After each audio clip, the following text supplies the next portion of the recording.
നമസ്കാരം. അങ്ങനെ നമ്മൾ കാത്തിരുന്ന ധവളപത്രം വന്നു.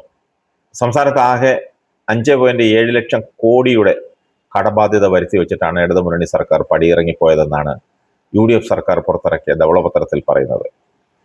ശമ്പളം, പെൻഷൻ കുടിശ്ശിക മാത്രം 48,733 കോടി രൂപയുണ്ട്. ട്രഷറിയിൽ പ്രതിസന്ധി അതിരൂക്ഷമാണെന്നും ധവളപത്രത്തിൽ പറയുന്നു. ട്രഷറിയിൽ പൂച്ചയല്ല വെറ്റിക്കിടക്കുന്നത്, പുലിയാണ് വെറ്റിക്കിടക്കുന്നത്. 21,000 കോടിയാണ് കിഫ്ബിയുടെ ബാധ്യത. പൊതുമേഖലാ സ്ഥാപന സഞ്ചിത നഷ്ടം 78,851 കോടിയാണ്. നഷ്ടത്തിൽ മുന്നിൽ നിൽക്കുന്നത് KSRTCയും ജല അതോറിറ്റിയുമാണ്, അതായത് വാട്ടർ അതോറിറ്റി. വരുമാനത്തിന് ഏറെ 77% നിർബന്ധിത ചെലവിനാണ്. ദൈനംദിന ചെലവുകൾക്ക് പണമില്ലെന്നും ധവളപത്രത്തിൽ പറയുന്നു.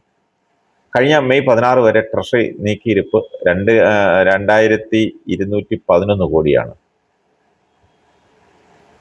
ധവളപത്രം മുഖ്യമന്ത്രി VD സതീശൻ നിയമസഭയുടെ മേശപ്പുറത്ത് വെച്ചപ്പോൾ വിയോജന പ്രമേയവുമായി മുൻ ധനമന്ത്രി KN ബാലഗോപാൽ രംഗത്തെത്തി. അദ്ദേഹം അവിടെ സടകുടഞ്ഞ് എഴുന്നേറ്റു. നിയമസഭയുടെ നടപടികൾ പാലിച്ചല്ലെന്നും ധവളപത്രം തയ്യാറാക്കേണ്ടത് ധനവകുപ്പാണെന്നും ആരോപിച്ചു. സത്യപ്രതിജ്ഞാ ലംഘനമാണിതെന്നും പ്രതിപക്ഷം കുറ്റപ്പെടുത്തി. എന്നാൽ പ്രതിപക്ഷത്തിന്റെ ആരോപണം മുഖ്യമന്ത്രി തള്ളി. നടപടിക്രമങ്ങൾ ലംഘിച്ചിട്ടില്ലെന്നും ധവളപത്രം തയ്യാറാക്കിയത് ധനവകുപ്പിന്റെ നേതൃത്വത്തിലാണെന്നും മുഖ്യമന്ത്രി മറുപടി നൽകി.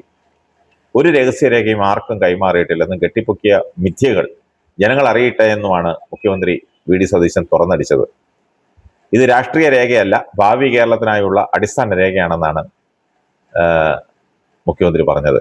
കാണും മുമ്പ്, ഇതെന്താണെന്ന് അറിയുന്നതിന് മുമ്പ് രാഷ്ട്രീയ രേഖയെന്ന് എങ്ങനെ കുറ്റപ്പെടുത്തുമെന്നാണ് VD സതീശൻ ചോദിച്ചത്.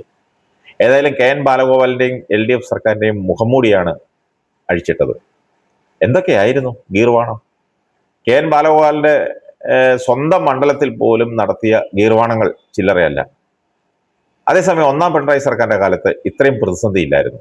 കാര്യമൊക്കെ ഇതാണെങ്കിലും ഒരുപക്ഷെ കേരളത്തിന്റെ ചരിത്രത്തിൽ ഏറ്റവും പരാജയമായ ഒരു ധനമന്ത്രി ആരാണെന്ന് ചോദിച്ചാൽ അതിന് ഉത്തരം കണ്ടെത്താൻ വലിയ റിസർച്ച് ഒന്നും നടത്തണ്ട, എളുപ്പത്തിൽ ഉത്തരം പറയാൻ സാധിക്കും. ആരാണെന്ന് ചൂണ്ടിക്കാണിക്കുന്നില്ല, തൊട്ട് കാണിക്കാം.